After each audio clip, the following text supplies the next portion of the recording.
Hello दोस्तों, जैसा कि आप सब जानते हैं कि भारतीय रुपया अब मजबूत हो रहा है। कई देशों ने भारतीय करेंसी में लेन देन को मंजूरी दे दी है। तो चलिए आज अपने इस वीडियो में हम बात करते हैं कि इससे आपको क्या फायदा होगा। साथ ही जानते हैं कि भारतीय मुद्रा का किस तरह से दुनिया भर में नाम हो रहा है, अब तक कितने देशों ने भारतीय मुद्रा में व्यापार की मंजूरी दी है और साथ ही हम जानेंगे कि कितने देशों में वोस्ट्रो खाते खुलने लगे हैं। दोस्तों, श्रीलंका की सरकार ने भी भारतीय रुपया को अंतर्राष्ट्रीय मुद्रा के रूप में मंजूरी दे दी है। अब भारत और श्रीलंका के बीच भारतीय मुद्रा में व्यापार हो सकेगा। यही नहीं, भारतीय नागरिक श्रीलंका में पर्यटन के लिहाज से भी भारतीय मुद्रा का उपयोग कर पाएंगे। श्रीलंका पहला देश नहीं है जिसने इस तरह से भारतीय मुद्रा को अपने यहाँ मान्यता दी है। इसके पहले भी कई देश भारतीय रुपयों को अंतर्राष्ट्रीय मान्यता दे चुके हैं।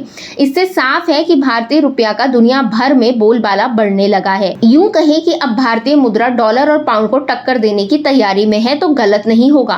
तो चलिए दोस्तों, पहले जानते हैं कि भारत क्यों भारतीय मुद्रा को आगे बढ़ा रहा है। दोस्तों, अभी अमेरिकी डॉलर दुनिया की सबसे ताकतवर मुद्रा है। कुल वैश्विक व्यापार में इसकी हिस्सेदारी 80% के करीब है। मतलब दुनिया भर में होने वाले कारोबार में 80% से ज्यादा का लेन देन डॉलर में ही होता है। भारत समेत दुनिया भर के कई देश विदेशी आयात निर्यात के लिए डॉलर पर ही निर्भर रहते हैं, इसलिए इसे दुनिया का सबसे ताकतवर करेंसी माना जाता है। अब इसमें बदलाव होना शुरू हो गया है। कई देशों ने भारतीय मुद्रा में लेन देन की मंजूरी दे दी है। इससे डॉलर पर निर्भरता घटेगी और रुपया अंतर्राष्ट्रीय बाजार में मजबूत होगा। भारत के साथ रुपए में व्यापार करने में दिलचस्पी दिखाने वाले ज्यादातर देश विदेशी मुद्रा भंडार में डॉलर की कमी का सामना कर रहे हैं। चलिए अब समझते हैं कि अब तक कितने देशों ने भारतीय मुद्रा में लेन देन को मंजूरी दी है। दोस्तों, रिजर्व बैंक ऑफ इंडिया यानी कि आरबीआई के मुताबिक दुनिया भर में 64 देश भारत के साथ रुपए में व्यापार करने के लिए बातचीत कर रहे हैं। इसमें जर्मनी, इजराइल जैसे बड़े देश शामिल हैं। पहली बार यूरोपीय यूनियन में शामिल देश जर्मनी एशिया की किसी मुद्रा यानी भारतीय मुद्रा रुपए के साथ व्यापार करने के लिए आगे आया है। अगर 30 देशों के साथ भारत का रुपए में कारोबार शुरू हो गया तो फिर रुपया अंतर्राष्ट्रीय मुद्रा बन जाएगा। रूस और श्रीलंका के साथ साथ 4 अन्य अफ्रीकी देश इसके लिए मंजूरी दे चुके हैं। इसके अलावा 17 ऐसे देश हैं जहां भारत ने वोस्ट्रो खाते खोले हैं। ये दूसरे देश के साथ रुपए में बिजनेस के लिए अनिवार्य होता है। इन 17 देशों में 12 भारतीय बैंकों को मंजूरी दी गई है। इस लिस्ट में भारतीय state bank, Canara bank, union bank of India, UCO bank, HDFC bank, yes bank और आईडीबीआई बैंक शामिल है।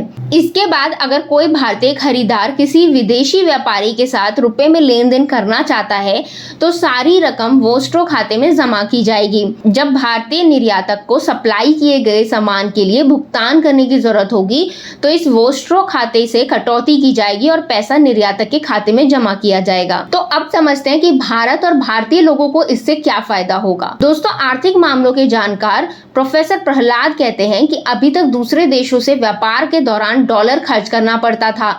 इसके चलते विदेशी मुद्रा भंडार में डॉलर की कमी भी होने लगती है। इसी के चलते देश की आर्थिक विकास दर में गिरावट भी होती है और कर्ज भी बढ़ता है। लेकिन दूसरे देशों से रुपए में लेन देन से भारतीय व्यापार पर कम खतरा होगा। कच्चे तेल समेत जो भी उत्पाद दूसरे देशों से आयात किए जाता है उसका भुगतान रुपये के माध्यम से किया जाएगा। इससे हर साल अरबों डॉलर बचेंगे।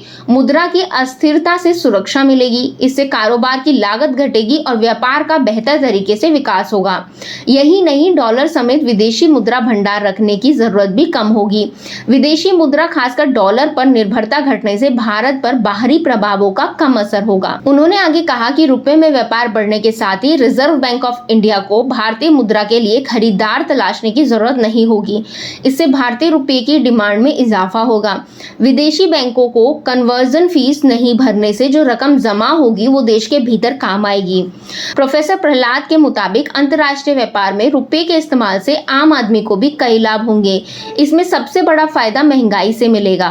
कई उत्पाद सस्ते हो सकते हैं। भारत और अन्य देशों के बीच खाने के तेल, ड्राई फ्रूट्स, गैस, कोयला, दवाई समेत कई चीजों का व्यापार होता है। रुपए में ट्रेड होने से एक्सचेंज रेट का रिस्क नहीं रहेगा और कारोबारी बेहतर बार्गेनिंग करते हुए सस्ते में डील फाइनल कर सकते हैं। इससे वह सामान आम आदमी तक सस्ते में पहुंचेगा। उम्मीद करते हैं दोस्तों आपको वीडियो पसंद आया होगा। अगर वीडियो पसंद आया है तो वीडियो को लाइक करें, शेयर करें और अपनी राय हमें कमेंट के जरिए जरूर बताएं। साथ ही चैनल को सब्सक्राइब करना ना भूलें। Thank you.